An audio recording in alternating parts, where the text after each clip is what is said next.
एक पिता की रुला देने वाली कहानी। ज्योति अपने पिता की लाडली बेटी थी। उसके पिता का नाम किशन लाल था। उनके दो लड़के भी थे। जब ज्योति थोड़ी बड़ी हुई तब से उसके पिता ने कमरे में उसके लिए थोड़ा थोड़ा करके सामान सहेजना शुरू कर दिया और उनकी पत्नी उनका अक्सर मजाक बनाती, यह आप अभी से क्यों इकट्ठा कर रहे हैं? अभी तो बिटिया कॉलेज में आई है। ज्योति के पिता को इस बात से कोई फर्क नहीं पड़ता था। वह तो अपनी बेटी की शादी का सामान धीरे धीरे करके जमा करते जाते। उनका मानना था कि जीवन का क्या भरोसा, कब साथ साथ छोड़ जाए। बेटी की शादी में मैं कोई कसर नहीं छोड़ने देना चाहता। उनकी पत्नी उनकी इस बात से उन्हें पागलपन की हद करार देती।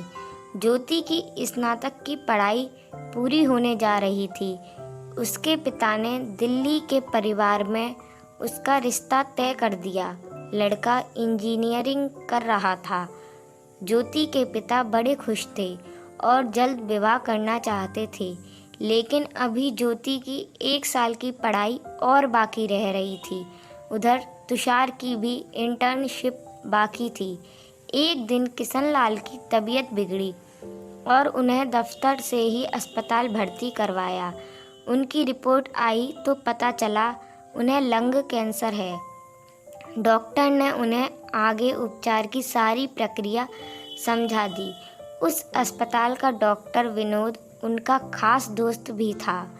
दोस्त होने के नाते डॉक्टर ने यह बता दिया कि आपकी ज़िंदगी और मौत के इस खेल में आखिरी जीत किसकी होगी, यह नहीं कह सकते।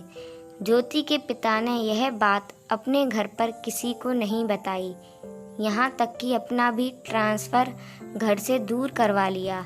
वह आने वाले कल की काली परछाई अपने परिवार पर पड़ने देना नहीं चाहते थे। उनके पास अपनी ज़िंदगी का बहुत कम हिस्सा बाकी था। अब उन्हें कुछ कठोर फैसले करने की घड़ी आ गई थी। उन्होंने जल्द ही ज्योति के विवाह की तारीख तय कर दी। ज्योति को बहुत बुरा लगा। पिता को इतनी क्या जल्दी है अपने घर से विदा करने की? उसने नाराज़गी व्यक्त करते हुए पिता से बातचीत तक बंद कर दी। ज्योति के पिता के पास समय कम था और वह इस बात की भनक ज्योति तक नहीं पहुंचाना चाहते थे। शादी के लिए ज्योति हॉस्टल से घर आ गई। उसने पिता के सीधे मुंह बात तक नहीं की। ज्योति के पिता उसकी नाराज़गी की वजह समझते थे, लेकिन उन्होंने कुछ नहीं कहा, बस मुस्कुराते हुए शादी की तैयारी में जुट गए। 4 दिन के शादी के कार्यक्रम में उन्होंने एक बार भी चैन से बैठकर सांस नहीं ली। शादी में कोई कसर ना रहे, इस बात का खास ख्याल रखा गया। ज्योति को खूब दान दहेज के साथ विदा किया। उसके ससुराल वाले भी बड़े खुश हुए।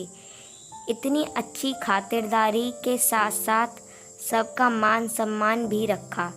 ज्योति ससुराल चली गई।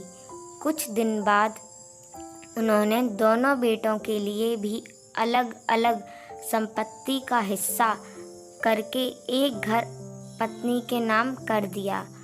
ज्योति के पिता अब घर में किसी से प्यार से बात नहीं करते थे, हर समय उखड़े रहते। उनकी पत्नी और बच्चे तक उनके इस व्यवहार से तंग आ रहे थे। बच्चे दबी जुबान से कहते, मम्मी इससे अच्छा तो पापा दूर ही सही हैं। एक ही घर में रहना तो बहुत मुश्किल है, पूरे हिटलर जैसे हैं पापा।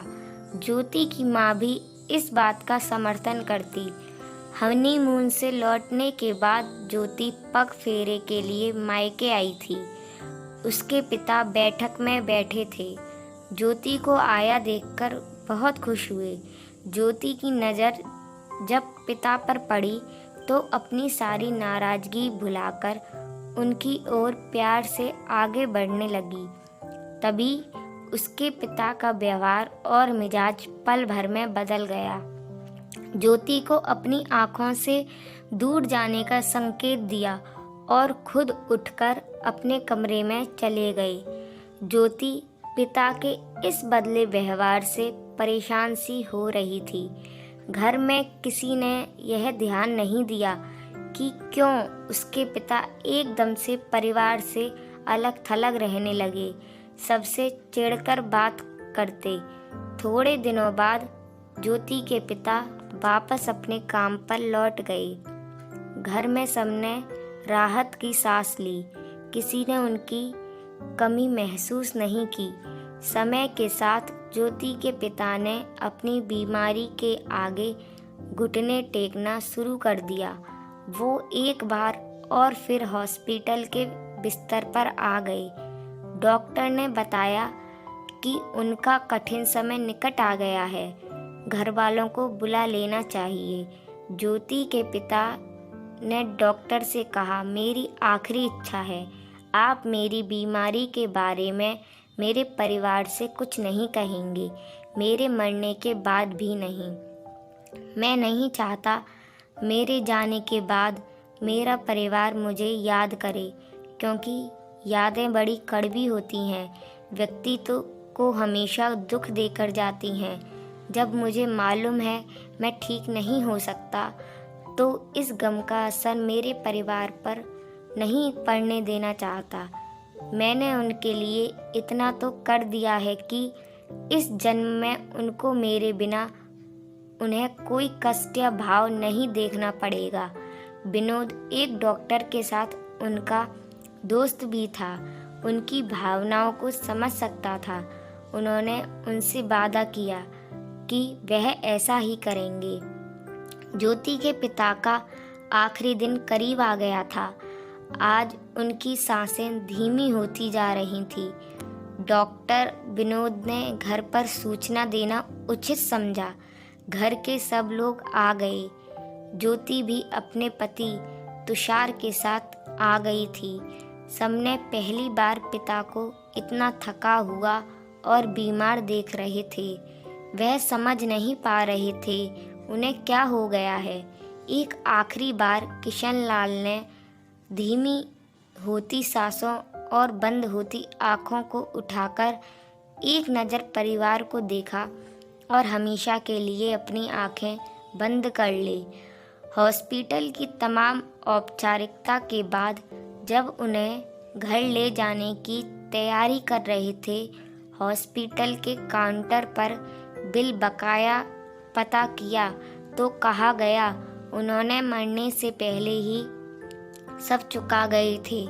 उनका घर लाकर सब रीति रिवाज से उनका अंतिम संस्कार करवा दिया। ज्योति पिता के जाने के बाद एक बात समझ नहीं पा रही थी। पापा ने जाने से पहले उनके हिस्से में ना कोई सलाह दी, ना कोई बकाया छोड़ गए। ऐसा कैसे हो सकता है? उसने डॉक्टर से मिलकर एक बार पिता के बारे में पूछने का फैसला किया। वह डॉक्टर के पास गई, पूछा क्या हुआ था उन्हें। डॉक्टर बोले, मैं किसी के आखिरी बार किए वादे से बंधा हुआ हूँ, लेकिन तुम्हारे पापा ने एक बार अपनी ये डायरी दी थी, कहा था जाने के बाद नष्ट करवा देना, लेकिन मैं नहीं कर सका। आज तुम्हारा चेहरा देखा तो सोचा ये अन्याय होगा। किशनलाल की यह डायरी आपको सौंपना मेरे लिए ज़रूरी है। ज्योति डायरी लेकर घर आ गई। डायरी को पढ़ना शुरू किया। इसमें ज्योति को हर उस बात का जवाब मिलने लगा जिसे वह एक राज बनाकर जाने की तैयारी कर गए थे। अपने कठोर होने के पीछे की वजह अपनी बीमारी को छुपाना था। उन आखिरी पलों को याद करने लगी जब उसने पिता से बात नहीं की। नाराज़गी में उसने अपने पिता के साथ के कुछ सुनहरे पलों को भी खो दिया। पिता के जीवंतता को मान गई। सच है, पिता के कितने रूप होते हैं। वह अपने सुख दुख की परवाह किए बिना अपने बच्चों के लिए क्या कुछ नहीं करते। धन्य है ऐसे पिता, उनका त्याग कभी कोई नहीं समझ सकता। जानने के बाद ही एक पिता की असली भूमिका पता चलती है। पिता के कठोर हृदय में प्रेम की अलग ही परिभाषा होती है। ज्योति इससे ज़्यादा पढ़ ना सकी। पिता की आखिरी इच्छा थी, उनका अपना सच परिवार तक नहीं पहुँचे, जिसे उसको पूरा करना था। डायरी को अपनी याद में हमेशा के लिए संजोकर उसके मूल रूप को नष्ट कर दिया। यह एक पिता को एक बेटी की अंतिम आहुति थी।